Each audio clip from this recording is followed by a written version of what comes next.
হুমকি ধমকির পথ বাদ দিয়ে গণতন্ত্রের পথে ফিরে আসুন, জনগণকে বিচারের দায়িত্ব দিন। আয়োজন করতে পেরেছি এবং আমি মনে করি আজকে আমাদের জন্য একটি স্মরণীয় দিন হয়ে থাকবে। আমি আবেগে আপ্লুত হয়ে যাচ্ছি।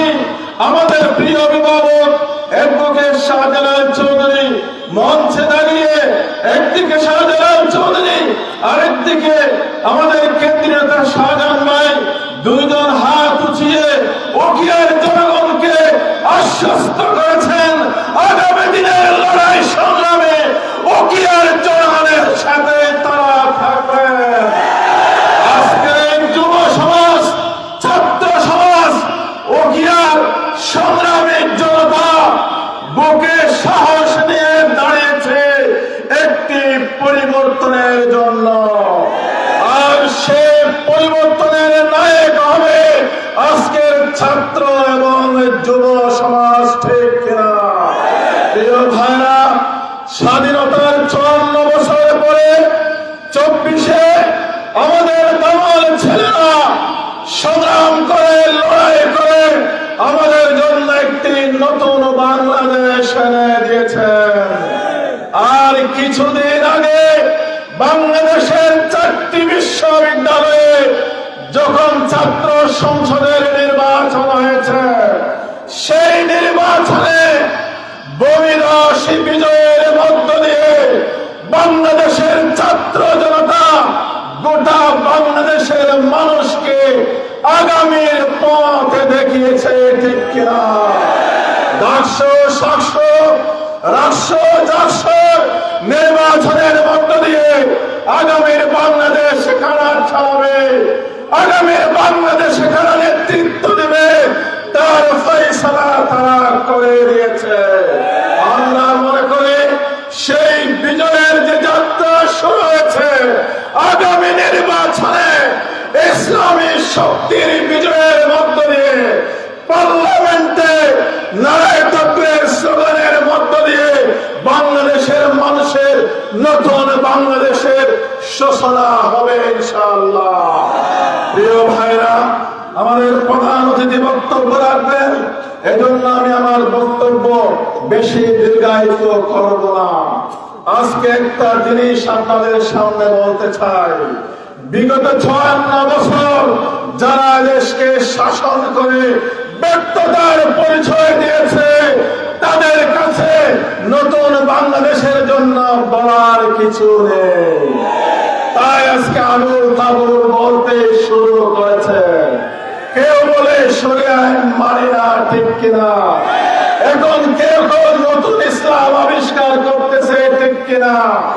জাতীয় নেতারা এখন জান্নাতের টিকিট বিক্রির কথা বলে জান্নাতের রাস্তা দেখানোর এই সংগ্রামকে তারা তুচ্ছ তাচ্ছিল্য করার চেষ্টা করছে। এটা অতি বাস্তবতা। কারণ বাংলাদেশের মানুষের জন্য তাদের দেবার আর কিছু নেই। মানুষ তাদেরকে দেখে ফেলেছে। মানুষ এখন নতুন নেতৃত্বের তীব্র আকাঙ্ক্ষা নিয়ে মানুষ এখন এগিয়ে যাচ্ছে। সারা বাংলাদেশে ইসলামের পক্ষে গণজোয়ার সৃষ্টি হয়েছে, ঠিক কিনা? তাই আমরা বলতে চাই, এই জনগণের অধিকার ফেরানোর জন্য, জনগণের সরকার প্রতিষ্ঠা করার জন্য বাংলাদেশ জামাত ইসলামী এবং জামাত ইসলামের নেতৃত্বে দেশপ্রেমিক ইসলামী শক্তিগুলো ঐক্যবদ্ধ হয়েছে। ইসলামের বিরুদ্ধে যে কোনো ষড়যন্ত্র রুখে দেওয়া হবে।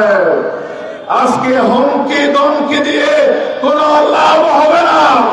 আজকে যারা বলতেছেন কেন্দ্র দখল করবেন, ভোট দিতে দেবেন না, প্রচার চালাতে দেবেন না, তারা দুঃস্বপ্নে ভুগতেছেন। যে দেশের যুবকেরা স্বৈরাচারের বন্দুকের সামনে বুক পেতে দিতে পারে, সেই যুবকদেরকে কেউ দামাতে পারবে না। আবু সাইদ যদি বুলেটের মুখে বুক পেতে না দিত, তাহলে নতুন বাংলাদেশ আমরা পেতাম না। তারা সংগ্রাম করেছিল একটি দলকে নামিয়ে আরেকটি দলকে ক্ষমতায় নেওয়ার জন্য নয়। সুতরাং আসুন সকল ষড়যন্ত্র মোকাবেলা করে ওকিয়ার টেকনা হয়ে পরিবর্তনের সূচনা করবো ইনশাআল্লাহ। প্রয়োজন আবু সাইদের মতো বুক পেতে দেবো ইনশাআল্লাহ।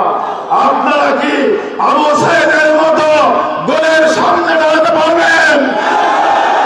আমি গোয়েন্দা সংস্থা সহ সরকারের এজেন্সিগুলোকে বলতে চাই, আজকে ওকিয়া প্রাইমারি স্কুলের মাঠে তাজা প্রাণ যুবকদেরকে দেখুন। তারা আগামী দিনে নির্বাচনের ব্যাপারে যে কোনো ষড়যন্ত্র তারা রুখে দেবে। সংগ্রামী জনতা, আমরা জনগণের ম্যান্ডেট নিয়ে নির্বাচিত হতে চাই। আমরা জনগণের ভালোবাসা নিয়ে নতুন বাংলাদেশ গড়তে চাই। তাই আমার বন্ধুদেরকে আমরা বলবো, হুমকি দমকির পথ বাদ দিয়ে গণতন্ত্রের পথে ফিরে আসুন। জনগণকে বিচারের দায়িত্ব দিন। জনগণ বিচার করে যাদেরকে নির্বাচিত করবে তারাই বাংলাদেশ চালাবে, তারাই ওকিয়া টেকনা হয়ে নেতৃত্ব দেবে, ঠিক কিনা?